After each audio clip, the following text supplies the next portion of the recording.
Seja bem-vindo, estamos começando mais um programa Luz para os Meus Passos e é uma alegria imensa ter você aqui conosco.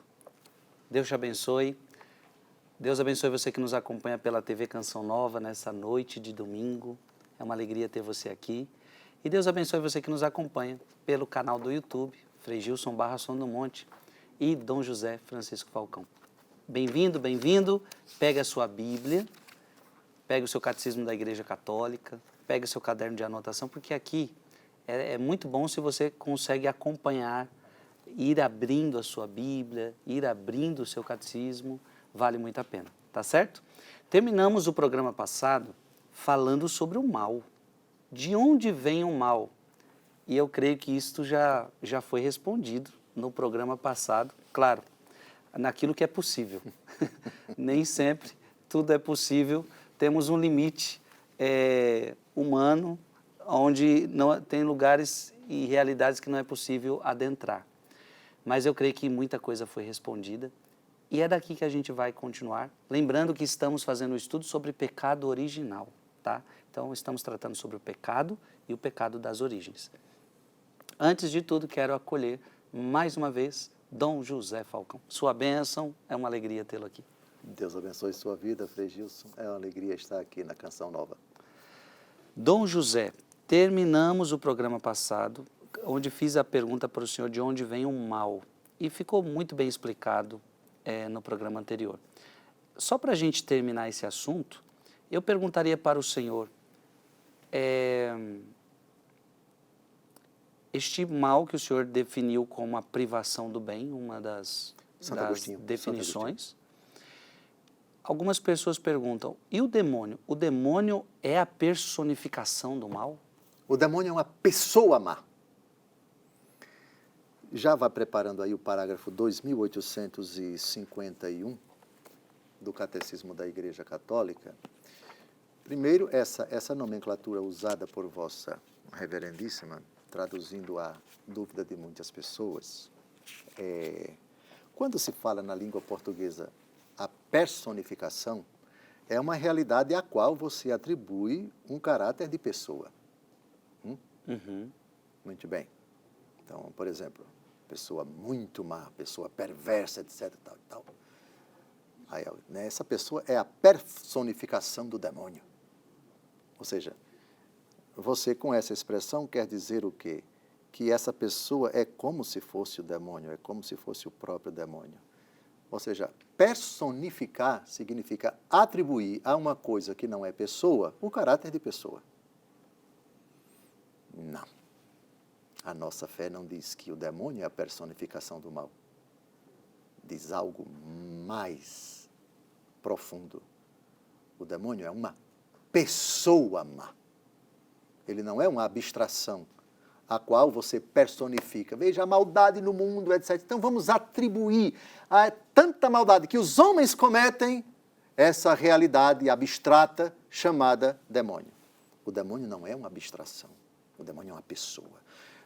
São Paulo VI, numa catequese famosa de 1972, audiência geral, Praça de São Pedro, sobre a existência do demônio. Ele não é uma deficiência, ele é uma eficiência. O demônio é uma pessoa. Parágrafo 2851 do Catecismo da Igreja Católica, comentando o último pedido, livrai-nos do mal. De que trata o último pedido do Pai Nosso? É de uma abstração ou de uma realidade que nós personificamos? Não. Nada disso. Leitura, por favor. Neste pedido, o mal não é uma abstração, mas designa uma pessoa, Satanás, o maligno, o anjo que se opõe a Deus. O diabo, diabolos, é aquele que se atira no meio do plano de Deus e de sua obra de salvação realizada em Cristo. O diabo é uma pessoa, não é personificação de algo que não é pessoa. E que, supostamente, convencionou-se dizer que esse mal geral, que é a maldade dos homens, vamos chamá-lo de pessoa, vamos atribuir a ele uma personalidade.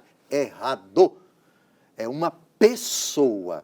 dotada de inteligência e de vontade, um espírito puro, um anjo que não tem corpo, que não tem matéria. É uma pessoa. Entendido, entendido. Muito bom. Ficou claro para você, tenho certeza. Eu acho que essa pergunta foi importante. Dom José, estamos falando de pecado original, e estamos percebendo que é bem difícil entender essa realidade de pecado. O que pode nos ajudar a compreender melhor o pecado? O que a gente precisa entender antes do pecado para que chegamos à compreensão do que é esse pecado? Frei Gilson, pecado é uma categoria teológica. Uhum. Não é categoria filosófica, não é categoria de um determinado ramo da ciência, enfim. Medicina não trata de pecado, filosofia, antropologia, sociologia, a não ser que seja antropologia teológica, desculpe, mas aí já é um ramo da teologia. É uma categoria teológica. E o objeto da teologia é Deus. Certo. Para nós entendermos o pecado, dentre eles o pecado original, com as suas múltiplas manifestações, e estamos tratando especificamente do pecado original, e sua pergunta foi sobre essa realidade, para compreendermos o pecado, é preciso você associar essa categoria a Deus. E, obviamente, o Deus revelado não é o Deus fora da Escritura. Essa realidade é bíblica, como bíblica é a realidade de Deus. Então, sem essa categoria, você só reconhece essa categoria, o Deus de Abraão, de Isaac e de Jacó, Antigo Testamento, o Deus de Jesus Cristo, que é Jesus Cristo, Deus com o Pai e com o Espírito Santo. Sem essa ligação, é perda de tempo você ficar tratando dessa categoria pecado. Portanto, a relação com Deus, a união com Deus, o vínculo com Deus.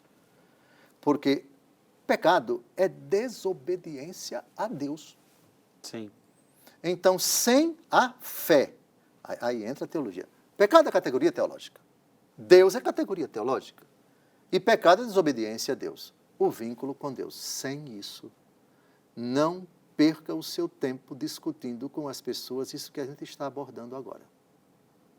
Parágrafo, por favor, 386 do Catecismo da Igreja Católica, queira vossa reverendíssima. Aliás, sem o que o senhor está falando, a pessoa nem para ela nada é pecado. Se ela não tem Deus, sem a consciência de Deus, Okay, para mim sim, não tem pecado. Sim, perfeito. Parágrafo 386. O pecado está presente na história do homem. Seria inútil tentar ignorá-lo ou dar a esta realidade obscura outros nomes. Para tentarmos compreender o que é pecado, é preciso, antes de tudo, reconhecer a ligação profunda do homem com Deus. Pois fora desta relação, o mal do pecado não é desmascarado em sua verdadeira identidade de recusa e de oposição a Deus, embora continue a pesar sobre a vida do homem, sobre a história. Relação profunda do homem com Deus. E essa relação ou é no caminho da obediência, da fidelidade, da docilidade, ou é o contrário. E isso significa que sem essa relação é uma categoria inútil. Uhum. Você pode nomeá-la dando os sentidos mais disparatados, os sentidos que realmente não têm nada a ver, perder o sentido do pecado, a perda do sentido do pecado na sociedade, que é um mal que já vinha sendo denunciado há longos e longos séculos da Igreja. É Pio XII, o venerável Pio XII, quem denuncia isso, né? Uma das maiores vitórias do demônio é que as pessoas neguem que existe o pecado, é tudo o que ele quer, e também subvertam, amenizem, fragilizem, adociquem, sei lá, acabei de inventar, adocicar o que é o pecado. Não, pecado é somente isso, somente aquilo outro. Pecado é somente não, matar um ser humano. Sim, mas isso aqui não seria tanto pecado, etc. Não, fulano matou 10 pessoas, mas não pecou tanto porque ele acha que aqueles que mataram, pecado é só quem mata 5.000 pessoas e assim. Você começa a tergiversar e isso agrada ao demônio? Que você perca a noção exata, a noção precisa, a noção devida do pecado, que é bíblica com a tradição e o magistério da igreja, quando você tem naquele coração, naquele ambiente, naquela realidade, uma noção, ou se nega a existência do pecado, ou você tem uma noção equivocada, indevida do pecado, isso é a festa de Satanás, que é o autor do pecado. O pecado é a obra-prima dele. Então, a relação com Deus. Sem isso, essa categoria pecado vai ficar distorcida, vai ficar subvertida, vai ficar alterada, vai ficar fragilizada, etc, etc. Eu gosto, o senhor falando me faz recordar 1 João, porque 1 João capítulo 1, versículo 8, se dizemos que não temos pecado, enganamo-nos a nós mesmos, a verdade não está em nós. Não está em nós. Na verdade, eu queria aquela parte que fala que faz de Deus um mentiroso, né? Se pensamos não ter pecado, nós o declaramos mentiroso, versículo 10. Sim. Se pensamos não ter pecado, nós o declaramos mentiroso e a sua palavra não está em nós. Ou seja, dizer que não tem pecado, então Cristo morreu na cruz em vão, porque diz ele que é por derramado por vós e por muitos, ou por todos, para a remissão dos pecados. Então ele é mentiroso se não existe pecado. Sim, não tem outra alternativa, sim. E você acaba atingindo a pessoa de Nosso Senhor e acaba dizendo, primeiro, que o Evangelho é mentiroso, que Nosso Senhor derramou o seu sangue por uma coisa que não existe, para a remissão de uma realidade que não existe. E vivemos esses tempos difíceis, sim. Ou seja, Dom José, eu pregando a palavra de Deus, eu vejo algumas pessoas que falam assim, vocês falam muito de pecado. Como fazer uma pregação verdadeira da palavra sem falar de pecado? Existe? Boa pergunta, boa pergunta. Porque as pessoas querem que a gente pregue sem tratar do pecado. Como a Bíblia inteira... Um evangelho light, Exato. Diet, ou não engordite. Exato. Que coisa triste. Não tem como, né, pregar o verdadeiro evangelho sem falar de pecado. Sim, é verdade. A liturgia da igreja, ela nesse sentido é muito sábia. As leituras escolhidas pela igreja, dispostas ao longo do ano litúrgico e nos tempo comum, Advento, Quaresma, Páscoa, Natal, etc. A sabedoria da igreja, ela é de tal forma que é impossível que você não encontre direta ou indiretamente, às vezes, quase sempre de forma muito clara. Se não está na primeira leitura, está no Salmo. Se não está no Salmo, está no Evangelho. Se não está no Evangelho, está... Ou está em todas as leituras. Essa realidade não é a principal mensagem cristã. Atenção, não vamos transformar o cristianismo. Não. Cristo ressuscitou. A primeira homilia da igreja após Pentecostes, que é a do apóstolo Pedro no capítulo 2 dos Atos dos Apóstolos, veja lá, o parâmetro para nós, a pregação cristã, está lá. O exemplo na pregação dos apóstolos. Uhum. E o discurso de São Pedro. Vós o matastes. Depois, irmãos, o que devemos fazer? Arrependei-vos e cada um dos seus pecados. É impossível, Frei Gilson, é impossível. Não tem condições de você criar uma pregação onde você exclua essa realidade. Porque excluiu a razão de ser do sangue de Jesus derramado na cruz. Esvaziou o Evangelho. Pronto. Somos bons, somos... Pelagianismo. Não temos problema nenhum. Sim, não temos pelagianismo. Jesus veio só para passear com a gente aqui na Terra. Sim. Dom José, apenas a razão, a pergunta agora é o seguinte, somente pela razão, eu posso compreender o mistério do pecado original? Impossível. A razão só vai até... Vamos citar aqui algumas categorias que são reconhecidas por outras ciências. Eu digo outras porque a teologia é uma ciência. Culpa. É uma categoria que talvez a psicologia, a psiquiatria admita. Né? Acredito que sim. Imperfeição moral remorso, peso na consciência. Veja, aqui não se fala de pecado, se fala de peso na consciência. Tá. Mas isso tudo a razão entende, a razão compreende, etc. Deficiência, fragilidade, imperfeição, é próprio da fatalidade, a contingência humana, o cansaço, isso, aquilo. Sim, vá falando. Pecado até agora nada, né? Bem, bom, aí tudo é razão. Agora, o cristão, o judeu também, o cristão que diz essa atitude, essa palavra, essa omissão, esse pensamento, contrário à lei de Deus, à vontade de Deus, isso é pecado. Isso aí já é um discurso de fé. Interessante. A razão não vai aí. A razão não aceita isso, porque isso é a razão auxiliada pela fé. Digamos, a razão presenteada com a fé. Sim, sim. A razão elevada com a fé. Esse discurso é discurso de fé. A razão vai somente até essas categorias que eu falei aí. Ou seja, o senhor falou uma coisa que, por exemplo, o peso na consciência, a pessoa tem um sentimento, então ela, por causa desse sentimento de peso, ela atribui peso na consciência, remorso, essas coisas todas. Essa realidade que o senhor está falando de pecado, às vezes a pessoa nem sente que pecou, ela não tem um sentimento envolvido e por isso ela não consegue compreender o mistério do pecado. Então, ou seja, não é pecado porque eu me sinto bem.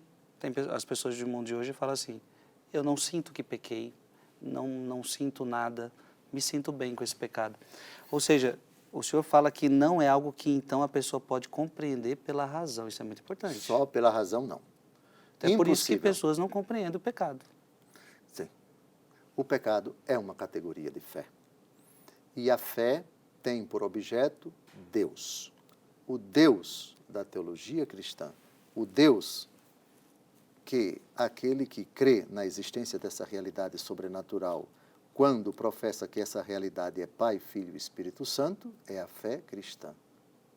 E diante desse Deus, a primeira coisa, para a razão auxiliada pela fé, tentar compreender até certo ponto o mistério, dobrar os joelhos. Conversão. O rei Davi, até que fora desmascarado pelo profeta, se sentia bem. Então. Fez sexo com Betsabé, que ficou grávida, mandou chamar o esposo dela e depois mandou matá-lo. Estava tudo bem, eu me sinto bem, Mas aí o profeta foi enviado por Deus. E quando ele foi desmascarado, aí sim, ele se arrependeu, etc. Aqui temos uma conversão, depois que o profeta... Até o final do discurso, pulemos para Pentecostes. Até o final do discurso do apóstolo Pedro, onde até num determinado momento ele diz, vós matastes Cristo Jesus, mas Deus o ressuscitou. Lembra? Sim. Em determinado momento do discurso. Aí São Pedro continua, etc. Quando ele terminou, o impacto que a homilia dele causou no coração das pessoas. E aí eles dizem, irmãos, o que devemos fazer? Digamos que aí eles já estão desarmados, né? Eles estão, isso foi para mim. Eu me sinto tocado, eu fui com o meu pecado o causador da morte de Jesus. O que é que devemos fazer? Aí São Pedro diz o que eles devem fazer, se arrependam, recebam o batismo para a remissão dos pecados e o Espírito Santo, etc, etc. E eles se convertem, eles são batizados e assim por diante.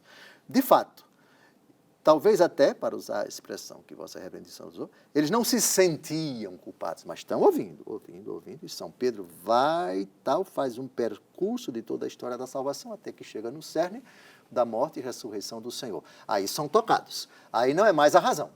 Aí é a razão auxiliada pela fé, que, aliás, vai brotar pela primeira vez no coração deles. São os primeiros convertidos. Sim. No dia de Pentecostes. Não é verdade? Sim. Então, somente a razão, não. Absolutamente não. E tenho, a respeito disso, um parágrafo do Catecismo da Igreja Católica. Mas sim, diga. Não, então, para a pessoa entender o que é pecado, ela precisa antes ter fé. Sem dúvida alguma. Porque sem a fé, ela não vai compreender eu isso. estou agora pensando nas pessoas que estão assistindo a gente em casa agora, porque dentro da casa dela tem aquele que não quer ir para a missa, tem aquele que continua no pecado, tem aquele que continua no adultério, e ela vai falando para ela, você tem que ir para a missa. A pessoa não vê necessidade de ir para a missa, ela não vê necessidade de sair da bebedeira, ela não vê necessidade de sair do adultério. E, na verdade, talvez essa pessoa tenha que compreender que o primeiro passo é ela ter que descobrir a fé primeiro. Ela tem que ter fé. Já que ele citou agora aqui, vamos ao Atos dos Apóstolos, capítulo 2. A atitude dos fiéis quando terminou o discurso do apóstolo Pedro. Atos 2, de 37 a 41. Esta deve ser a atitude do cristão depois que a palavra chega ao seu ouvido, chega ao seu coração. Em termos ideais, ela deve causar esse impacto semelhante à explosão de uma bomba atômica no seu coração endurecido, etc, etc. Vamos ver qual deve ser a atitude de uma pessoa que acabou de ser denunciada como autora da morte de Jesus. Aliás, essa denúncia, ela está, vós matastes. Descubra aqui, por favor, parece-me que está aqui a partir do versículo 22... Este homem, entretanto, mas vós o matastes, versículo 24, não, 23. Frei Gilson, leia o versículo 23, Atos 2. Depois de ter sido entregue segundo o determinado desígnio e presciência de Deus, vós o matastes, crucificando-o por mãos de ímpios. Veja, eu acho que a hora que causou impacto no coração dos ouvintes foi essa. Vós o matastes. Isso é forte. E foi a mais absoluta verdade. Com o meu pecado, eu, Dom José Francisco, matei Jesus. Todos os pecadores mataram Jesus. Não tem para onde correr. O pecado é exatamente a matéria, aspas, que causa a morte de Jesus. Sim. Agora, vamos à reação deles. Eles querem saber o que precisam fazer. Atos 2, de 37 a 41. Ao ouvirem essas coisas, ficaram compungidos no íntimo do coração e indagaram de Pedro e dos demais apóstolos: que devemos fazer, irmãos? Pedro lhes respondeu: arrependei-vos, e cada um de vós seja batizado em nome de Jesus Cristo para a remissão dos vossos pecados, e recebereis o dom do Espírito Santo, pois a promessa é para vós, para os vossos filhos e para todos que ouvirem de longe o apelo do Senhor nosso Deus. Ainda com muitas outras palavras exortava-os dizendo: salvai-vos do meio dessa geração perversa. Os que receberam a sua palavra foram batizados, e naquele dia elevou-se a mais ou menos 3.000 o número de adeptos. Pronto, aqui está a reação. O Frei Gilson falou de quem está em casa e tal, com essa dureza de coração e assim por diante. O caminho é esse. O itinerário é esse.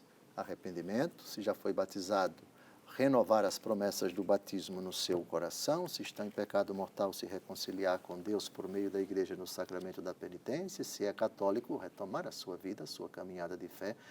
O caminho é esse, o itinerário é esse. O modelo sempre é a pregação da igreja, como os apóstolos pregaram, e a reação dos fiéis ouvindo os apóstolos, esse é o itinerário. Não tem outro. O senhor quer que eu leia? Acho que dá tempo. 387 do Catecismo? Deve, por favor. É que eu tergiversei, mas você, Berenice, bota uma pergunta, depois bota outra, a gente vai até a Groenlândia, depois volta. Vai dar tempo. A realidade do pecado, e mais particularmente a do pecado das origens, só é entendida à luz da revelação divina. Sem o conhecimento de Deus que ela nos dá, não se pode reconhecer com clareza o pecado e somos tentados a explicá-lo unicamente como falta de crescimento, como fraqueza psicológica, como um erro, como consequência inevitável de uma estrutura social inadequada, etc. Somente à luz do desígnio de Deus sobre o homem, compreendes que o pecado é um abuso da liberdade que Deus dá a pessoas criadas para que possam amá-lo e amar-se mutuamente. Pronto. Claríssimo. Em outras palavras, foi aquilo que eu disse. A igreja disse melhor do que eu, evidentemente. Então, sem a fé, sem a revelação divina, sem dobrar os joelhos, sem a profissão de fé, O máximo que você chega é, não, isso é falta de crescimento, é imaturidade, é fraqueza psicológica, é um erro, é uma consequência de uma estrutura social, o homem é fruto do contexto, o bichinho, vamos aqui amenizar, vamos diminuir a gravidade, a imputabilidade, na verdade é um coitadinho inocente. Conversa. Isso não é pecado. Esse discurso não é um discurso de fé. Pecado, desobediência a Deus. E reconhece isso e professa isso quem crê. Quem reconhece essa categoria chamada revelação divina. Eu até termino com... A gente já está terminando? Eu termino com Gálatas, capítulo 5, porque aí Paulo ele começa a dar nome, né? Então isso que a psicologia, as pessoas de hoje dão várias desculpas, aí Paulo começa a dar nome. Fornicação, impureza, libertinagem, idolatria, superstição, inimizade, briga, ciúme. Aqui é Paulo dando nome aos pecados, né? Sim. Dando nome aos pecados. Meu irmão e minha irmã, eu espero que este programa tenha te ajudado a entender, está nos ajudando a entender a realidade do pecado, que é maior do que a gente pensava. O pecado, ele de fato destrói a nossa vida. E olha que interessante, só vamos compreender o que é o pecado se entendermos a nossa relação com Deus. Então, somente pela razão não é possível. Mas que bom que ainda estamos no primeiro bloco, porque ainda vamos poder conversar mais sobre essa realidade. Então, um breve intervalo e a gente já retorna para continuar este assunto tão interessante, tão importante da nossa fé.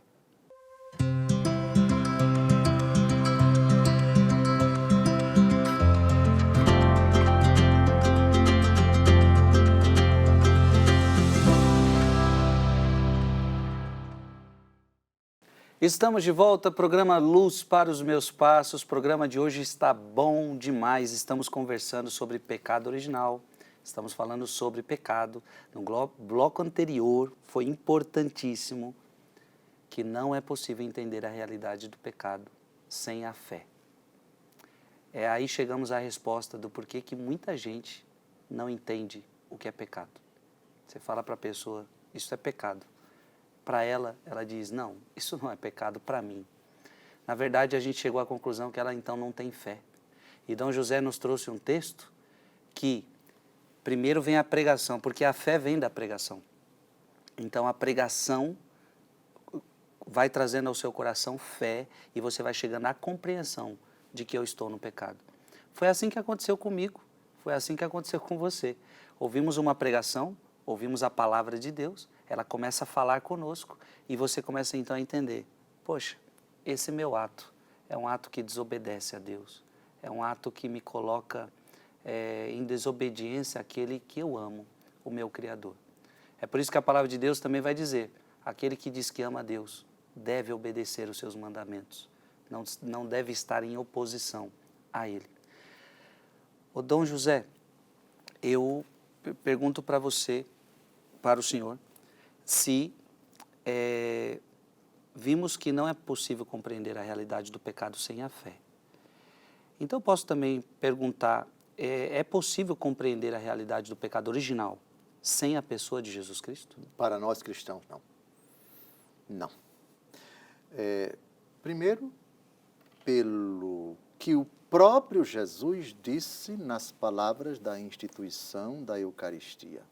Uhum. Ainda que ele não tenha falado a realidade de pecado original, que na verdade é uma expressão que vai ser cunhada pela teologia. Sim. Posteriormente à era apostólica. São Paulo não cita literalmente pecado original, mas fala do pecado original no famoso texto Romanos, capítulo 5, de 12 a 21, texto que já vimos aqui. Então, esse é o cálice do meu sangue, o sangue da nova e eterna aliança, derramado por vós e por muitos, para o perdão dos pecados. Jesus também disse, deixai vir a mim as criancinhas e não os impeçais, porque delas é o reino dos céus. Também, ao dizer derramado por todos, ou muitos, o que é sinônimo na prática, dizer derramado por muitos, derramado por todos, porque todos são muitos, e Deus quer que todos se salvem, cheguem ao conhecimento da verdade, diz o apóstolo Paulo. Jesus não excluiu ninguém da redenção que ele operou na cruz. Portanto, a palavra muitos que ele pronunciou não exclui ninguém. E se assim fosse, seria heresia você dizer que Jesus só morreu por um grupo de pessoas excluindo outras. Absolutamente. Então, o muitos, derramado por muitos, sinônimo absolutamente de todos. Muito bem. Então, Jesus, na instituição da Eucaristia, faz referência a essa realidade de pecado. Depois, os apóstolos.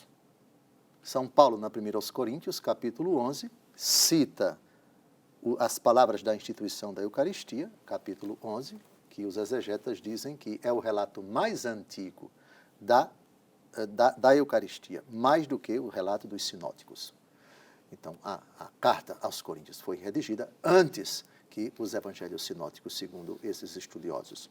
Então, e ao longo também de toda a abordagem que o apóstolo Paulo faz nos textos aqui já tratados, Romanos, 1 aos Coríntios, o salário do pecado é a morte, todos pecaram e estão privados da glória de Deus, Romanos, capítulo 15, da 1 aos Coríntios, etc. A associação da redenção que a humanidade experimenta, gratuitamente Deus opera a sua redenção em Cristo, cancelando os pecados dos homens. Ou seja, no Novo Testamento é impossível você tratar dessa realidade sem uma alusão direta à pessoa de nosso Senhor e Salvador Jesus Cristo. Proponho para isso o parágrafo 388 do Catecismo da Igreja Católica. Então, a resposta é não. Não é possível compreender sem a pessoa de Jesus esse tema que estamos abordando. Parágrafo 388. Com o progresso da revelação, é esclarecida também a realidade do pecado. Embora o povo de Deus do Antigo Testamento tenha conhecido a dor da condição humana, à luz da história da queda narrada no Gênesis, não era capaz de entender o significado último dessa história, que só se manifesta plenamente à luz da morte e ressurreição de Jesus Cristo. É preciso conhecer a Cristo como fonte da graça, para conhecer Adão como fonte do pecado. É o Espírito Paráclito enviado por Cristo, ressuscitado, que acusará o mundo em relação ao pecado, ao revelar aquele que é o Redentor do mundo. Pronto, então, Cristo é necessário para ser conhecido, para ser crido e para compreender que toda a sua vida está ordenada ao ápice do seu ministério, que é a cruz, onde é pago o preço do nosso resgate, onde é cancelado o nosso pecado, onde são cancelados os nossos pecados. Tirou Jesus Cristo, esvaziou o discurso do Novo Testamento. Até porque você esvaziou. Não tem para onde correr. Não se fala de pecado no Novo Testamento sem a pessoa de Jesus. Quando o texto está trazendo aqui João 16:8, acusará o mundo em relação ao pecado. Sim. É o tríplice convencimento. O Espírito Santo, o papel do Espírito Santo é convencer. O papel de Jesus é vencer. Sabia disso? Não. Não sabia? Convencer e vencer. Sim. O papel do Espírito Santo é convencer. João o papel 16. de Jesus é vencer. Jesus não convence. Quem convence é o Espírito Santo. Me agrada muito a leitura da Bíblia Ave Maria. É o tríplice convencimento. Por que é importante que Jesus parta para que o Espírito Santo venha? É o famoso discurso da vinda do Paráclito, João 16, a partir do versículo 5 até o versículo 15. Mas os parágrafos que nos interessam, eles estão ali, do versículo 7 até o versículo 11. Vale a pena, Vossa Reverendíssima, ler. Atenção, tradução da Bíblia Ave Maria, que me agrada muito. Eu estou aqui com a de Jerusalém, é a mesma coisa, mas a Bíblia Ave Maria faz uma distinção interessante. Primeiro, Deixem aí engatilhado. Vamos ver qual é o verbo que Jesus utiliza para si, para si. João 16. Grave. Sim. Grave. João 16. Último versículo, por favor. O último versículo de João 16. Eu venci o mundo. Pronto. Eu venci. Jesus disse, eu convenci? Não. Disse o quê? Eu venci. Pronto. Mas o Espírito Santo, não, o papel dele não é vencer o mundo, é convencer o mundo. Tem diferença, Frei Gilson? Tem sim. Mas a gente vai ver daqui a um tiquinho. Por favor. Do 6 ao? Vejamos, do 7 até o 11. De 7 a 11. João 16, de 7 a 11. Entretanto, digo-vos a verdade, convém a vós que eu vá, porque se eu não for, o Paráclito não virá a vós, mas se eu for, vô-lo enviarei. E quando ele vier, convencerá o mundo a respeito do pecado, Olha o verbo. da justiça e do juízo. Olha o verbo. Convencerá o mundo a respeito do pecado, que consiste em não crer em mim. Olha o verbo, de novo. Ele o convencerá a respeito da justiça, porque eu me vou para junto do meu Pai e vós já não me vereis. Olha o verbo de novo. Ele o convencerá a respeito do juízo, que consiste em que o príncipe deste mundo já está julgado e condenado. Jesus, quando fala do Espírito Santo, o que vai convencer? Convencimento. Convencerá. Futuro. Eu venci. Passado. Tem diferença isso, Frei Gilson? Ah, tem. Fui informado por Vossa Reverendíssima que o time do seu coração é o Santos, Sim. da Baixada Santista. Muito bem. Quando se diz que o Santos venceu aquele time, significa que ele demonstrou superioridade e saiu-se vitorioso. Uhum. E isso sempre contra a vontade dos derrotados, correto? Sim. Ou pelo menos, sem o consentimento dos derrotados. Venceu. Eu venci o mundo. Jesus, ao vencer no Calvário, não precisou do consentimento do demônio, nem do pecado. E ao terceiro dia venceu a terceira realidade, a morte, sem consultá-la, sem a aprovação dela. A vitória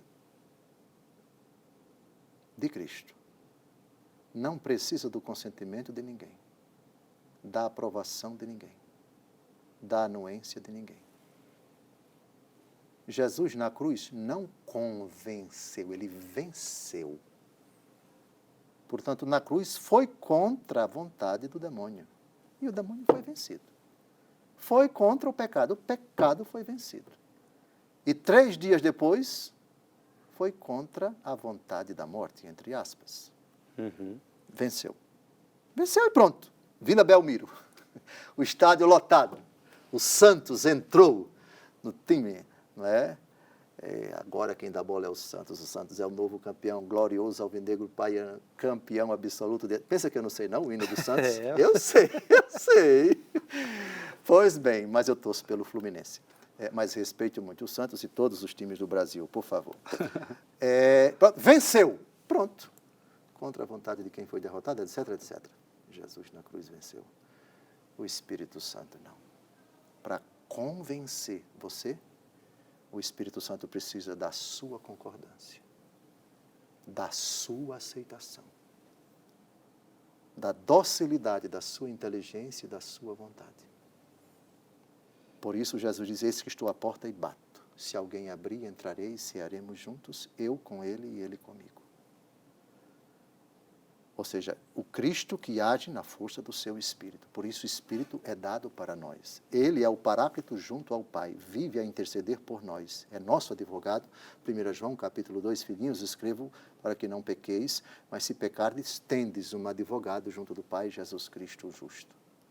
Mas o advogado em nós é o Espírito Santo. A obra do Espírito Santo é de convencer. Isto é, vencer você com seu consentimento. Antes você tinha esse pensamento, antes você tinha esse argumento, e o Espírito Santo convenceu você, o doce hóspede da alma, que levou você que pensava dessa forma a dizer: eu estava errado.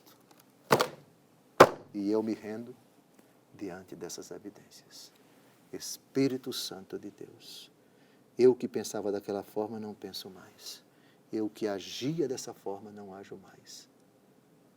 Entendeu a diferença Sim. de convencer e vencer? Sim.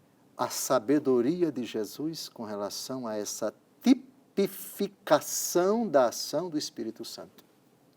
Ele tenta, está me vindo na cabeça Apocalipse 3:20, ele tenta Eis que estou à porta e convencer-nos bato. a deixar Jesus entrar no nosso coração. Sim. A decisão de abrir a porta para aceitar Jesus é fruto de um convencimento. Tanto é que Jesus é muito educado nesse texto. Se alguém abrir. E você só abre a porta se você está convencido de que ela deve ser aberta. O Espírito Santo então trabalha nesse convencimento. Perfeito. Agora vamos aos 3 convencimentos.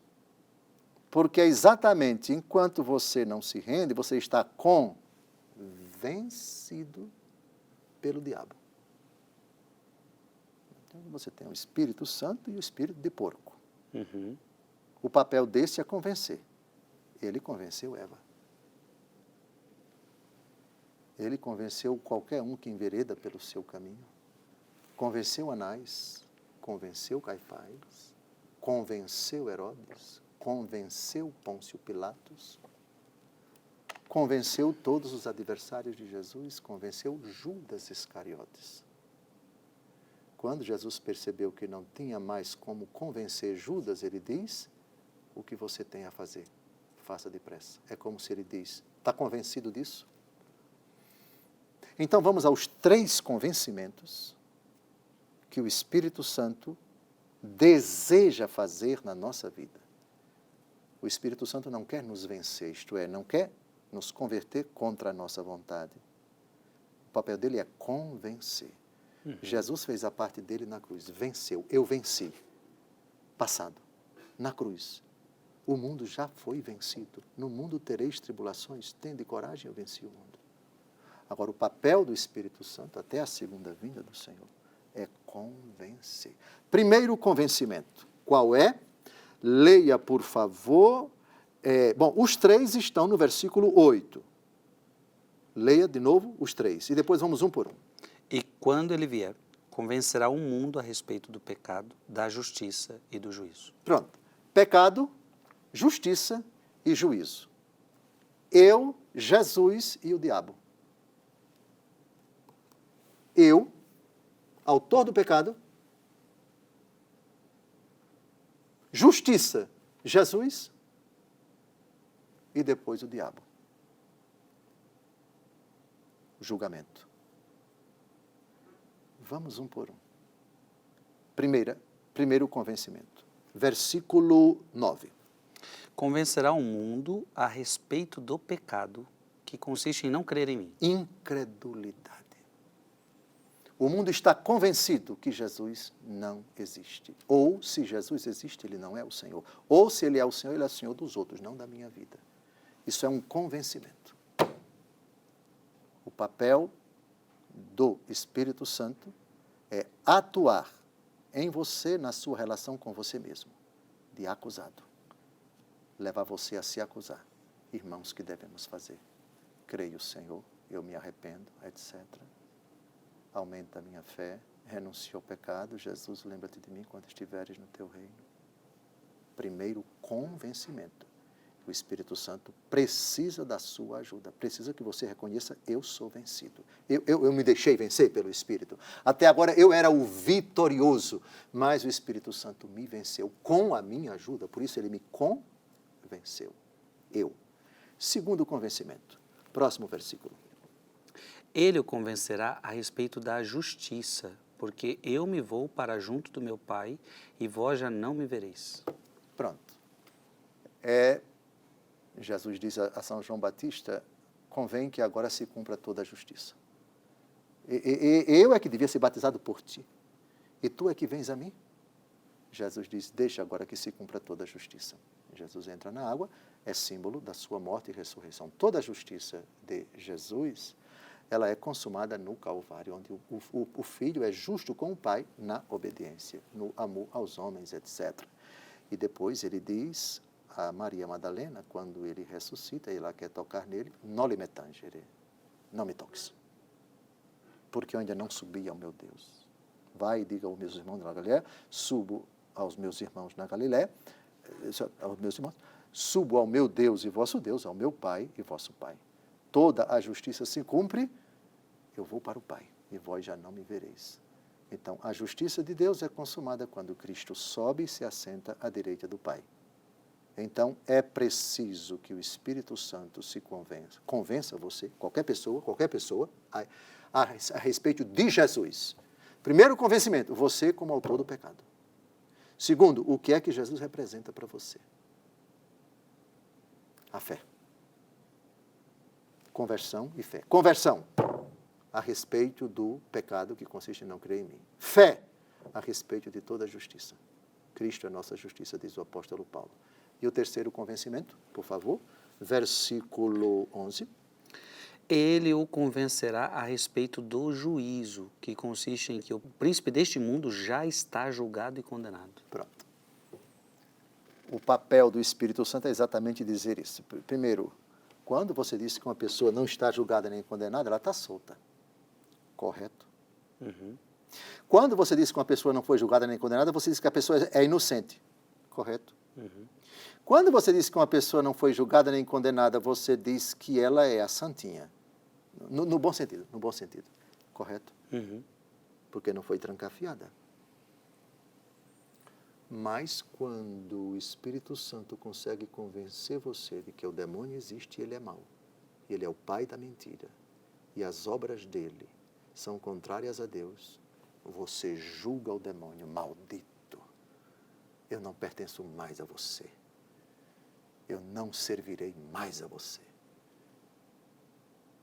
Eu renuncio a você, a renovação das promessas do batismo. Renuncio a Satanás, as suas obras e as suas...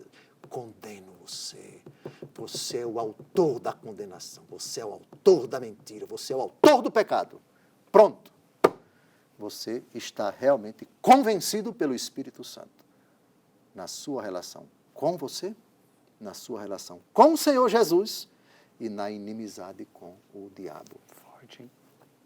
Compreendeu? As promessas do batismo, né? Sim. O convencimento de que ele não presta, eu renuncio Renuncia ao a autor Satanás, as suas obras e as suas... Crê em Deus Pai Todo-Poderoso, etc. Sim. Percebeu aqui a beleza do discurso de Jesus Lindo. sobre o Espírito Santo e sobre ele, e qual o verbo que Jesus utiliza para o Espírito e o verbo que ele utiliza para ele mesmo, vencer e convencer, são duas coisas diferentes. E foi importante, Dom José, porque estamos tratando de pecado, sem a fé não é possível compreender o pecado, sem Jesus não é possível compreender o pecado, estamos vendo a importância do Espírito Santo nesse convencimento. E não por acaso Jesus faz essa promessa algumas horas antes de morrer. Uhum. Na véspera de sua paixão. Uhum. Provavelmente o sol já tinha se escondido, já estamos aí em plena noite. O texto diz que quando Judas saiu era noite. E esse discurso de despedida está no contexto do cenáculo, portanto, está no contexto da instituição da Eucaristia, do mandamento novo, etc. Então, Jesus deixou para a véspera de sua morte a promessa do Espírito Santo e a prova de que o Espírito Santo é Deus. Agora, Dom José, uma pessoa não pode receber o Espírito Santo se ela quer continuar no pecado, na sua vida de pecado. Porque é aqui o que eu estou percebendo, que aqui o Espírito Santo convence você primeiro, então ele atua antes. Aí depois Pedro fala, o que faremos? Arrependam-se, então é um convencimento do pecado primeiro. E depois vai falar do Espírito Santo. E depois, para que você receba o Espírito Santo. Perfeito. A pregação de São Pedro, quer dizer, já é no final. O que São Pedro determina, a ordem é essa. Arrependam-se, sejam batizados para receber. Então o Espírito Santo trabalha antes e depois. Ele prepara o seu coração, ele tenta te convencer para que depois ele tenha abertura. Sim. Claro que o Espírito Santo também age enquanto a pessoa está na pocilga. Ninguém pode dizer Jesus Cristo é o Senhor a não ser no Espírito Santo, diz o apóstolo Paulo, e qualquer movimento em direção ao Senhor, num prelúdio de uma eventual conversão, vejamos, na parábola do filho pródigo, a pocilga, né? Na pocilga, ele refletindo na casa, sem mim nada podeis fazer. Jesus não disse? Se você está refletindo, já pensando em voltar, é a graça de Cristo atuando pela força do Espírito Santo. Porém, você ainda está no pecado. Já é uma ajuda, já é um caminho, já é um passo, já é um empurrãozinho, mas um empurrãozinho que não viola sua capacidade de entender e de decidir. Na casa do meu pai há comida em abundância e eu aqui passando fome. Vou levantar-me, vou ao meu pai, direi, pai, pequeno. O movimento doce do Espírito Santo ajudando você. Saia, saia, vai embora, vai embora, vai embora. Saia daqui, saia da pocilga, corra para a casa do pai, mas tudo de forma muito doce. O convencimento já está em ato na pocilga. Sim. Muito bom. Então não podemos entender o que é o pecado sem a fé, não podemos entender o que é pecado sem Jesus, não podemos entender o que é pecado sem o Espírito Santo. Disse tudo, disse tudo, disse tudo. Uma coisa puxa a outra. Não se fala da atuação de Jesus sem o Espírito Santo. Ninguém pode dizer Jesus é o Senhor a não ser no Espírito Santo. E o Espírito que Jesus prometeu é o Espírito do Pai e do Filho. No símbolo niceno-constantinopolitano, nós recitamos que o Espírito Santo procede do Pai e do Filho, de ambos.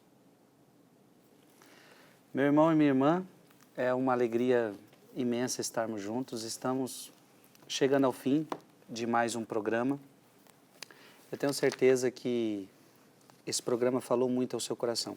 Aliás, eu fiquei apaixonado por essa leitura que acabamos de ouvir e que ajuda a gente a rezar. Eu até convido você, ao desligar essa TV agora, vai rezar um pouquinho com essa palavra. Você que está assistindo esse programa na hora que ele está saindo aí, domingo à noite, reze um pouquinho com essa palavra, porque essa palavra é para mim, essa palavra é para você. Eu vou reler de novo e, ao terminar este programa, você medita mais sobre isso.